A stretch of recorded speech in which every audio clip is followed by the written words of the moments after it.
I'll tell you what was going on the other day with me, actually, that I wanted to talk to you about. I'm scrolling through the Instagram channels, scrolling through the gram, and I see some sailing, and I was like, oh, pretty cool. I didn't have the sound on, genuinely didn't have the sound on. Scrolling through the gram, this looks pretty cool. What's this? Turn the sound on. Your voice is playing, and I'm thinking, am I on the phone to Ollie? Like, what's going on? Why is it sailing? Why is it Ollie's voice? And then I figured out that you were the voice of the boat. The ocean race. You were the boat race voice. Boat race. Dude, I got so many messages that people... It's amazing that found its way into mountain biking, kind of. Well, no, I guess it's through Cut Media. Cut posted it. That's how I saw it. So, yes, I am the voice of the ocean race. Thank you very much. Mate, the voice of the ocean race. What an incredible title. I know you don't use LinkedIn, but if you use LinkedIn, that would be the header on the thing. It would be professional mountain biker, voice of the ocean race. It was okay. So I've done a few voiceover jobs now. Yeah.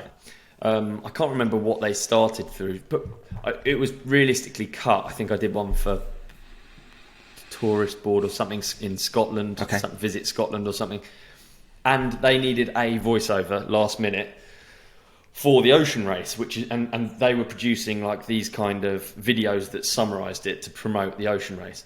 And from what I understand, the ocean race sailing itself is quite sort of like a rich sport. Yeah. And they wanted to make it a bit more youthful and a bit more salt of the earth. Mate, who else better to call? You know? You don't know what your voice portrays, though. I've never thought. I'd be interested to know, like, what do they think? Like, why did they go to the dub? Like, what was it? That is why, because I don't sound typically sailing. That makes sense. They should have had a really northern guy, like. Nah, then. Well, often they do, don't they? Like a southern English accent is rarely sort of used. They tend to. I don't think that people use southern. It used to obviously be. Do you remember the newsreader used to be just like Queen's English? Oh yeah, like perfect English. And now it's really, a bit more rough around the edges. I think. Really, I don't watch the news, but it's changed a lot. No, but just generally presenters. You know, there's like that Stacey Dooley bird, isn't there? Yeah, you know, like 20 years ago, she would not have been on TV with an accent like that. Not that I don't like the accent, but that just wouldn't have been on it. Yeah, I'm Stacey Dooley. That wouldn't have been the one that they chose. No, it's true, man. Whereas now, it's funny, man. Yeah. They also have Joe Pasquale. Like he got his way on the TV with his squeaky voice. Yeah, it's crazy. But it was such a cool experience. Actually, every time I've done it, it's really interesting. You go into you'd probably think about anyone listening. Probably think about voiceover as just like it's fucking easy. You know, it's like you just read what's written for you. It's done. They record it. It's done. There are, and I was on board with that as well before I ever did any. Right. There are infinite ways you can read every sentence, even 3 words.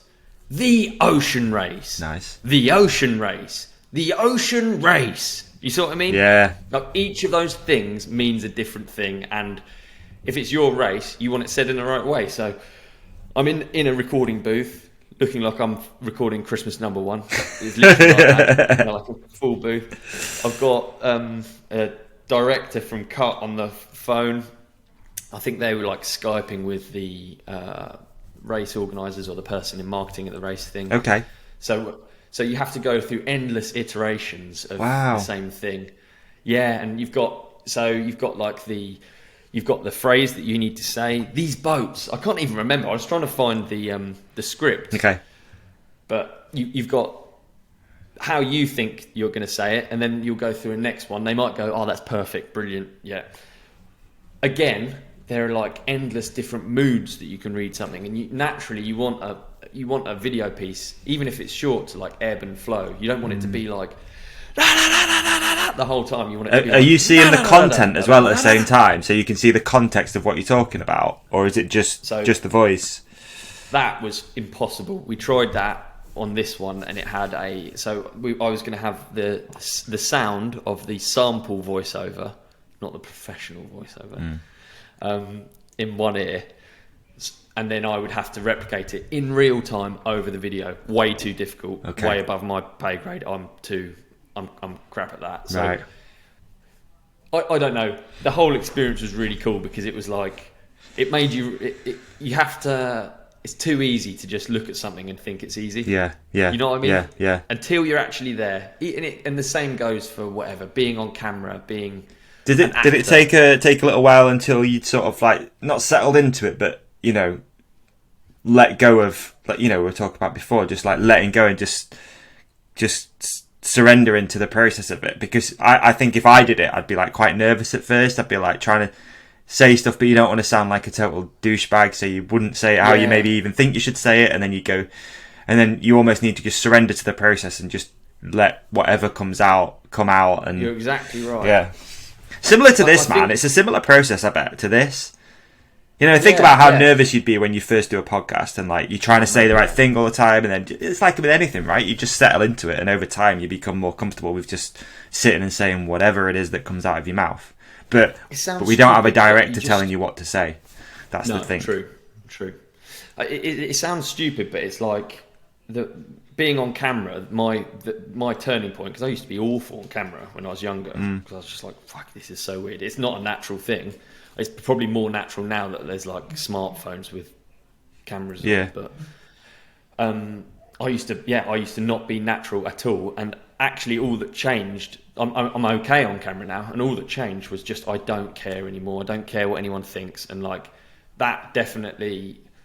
I didn't feel nervous about that, because all you can do is your best, and and that's what I sort of think on camera. I sort of just think, well, this is who I am anyway, so who cares if you don't? You can write me a comment you can write a mean comment or something, if it makes you feel better. There was an interesting clip I was watching from Gypsy Tales the other day. It was with Jace had Christian Craig on, and they were talking about Danger Boy Deegan and how he's come up his whole life. He's had cameras around him. There's always going to be a camera guy there, no matter if he's riding, if he's chilling, whatever. You got a camera guy there, and he's almost become desensitized to the whole thing. It's not even a thing anymore. That and I guess when that process first starts, you'd always be thinking, and this is something that I'd say I'm not good at it, not by a long shot. Like, I've not done too much stuff to camera, but whenever we've done something like a film, or we've done like Freedom Ride's a good example, and you've been asked to say stuff, or do a scene or whatever it is, I'm thinking about what it's going to look like too much. Yeah. And you just literally got to cut that away, haven't you, and just be in the moment and just do your thing if that camera wasn't there. But I think that is being around it more, and it's having that exposure to it a lot more, right? And like you say, having cameras around and all the time probably does help people. We've got this generation now that's probably super comfortable with being on camera all the time, but it definitely doesn't come natural, like to me, at all. Like, not at all. I think you're very good at it then, if that's what you think. I think, again, another thing is like realizing that there's no point in worrying about what's out of your control, because right now the camera could be zoomed in, this footage right here, it could zoom in on just my mouth, and I could be, and I could have a bit of food around my mouth. It could just zoom in. Yeah, I have no control over what actually happens for that. Yeah, sort of, and the same goes with camera. All you can do is worry about what you're putting out. So, not worry about like the other bits. They're pointless. They're for someone else to worry about. Just worry about you doing your best, putting out whatever you're putting out the most clear. But do you know a really interesting one? I don't know if we've talked about it before on the podcast, but have you ever heard of a phenomenon called audience capture? No. Did you enjoy this clip? If so, please like and subscribe. The full episode is available by hitting one of the links on the screen right now, or type the Ride Companion into your favourite podcast app. We've even put links in the show description for you. Cheers!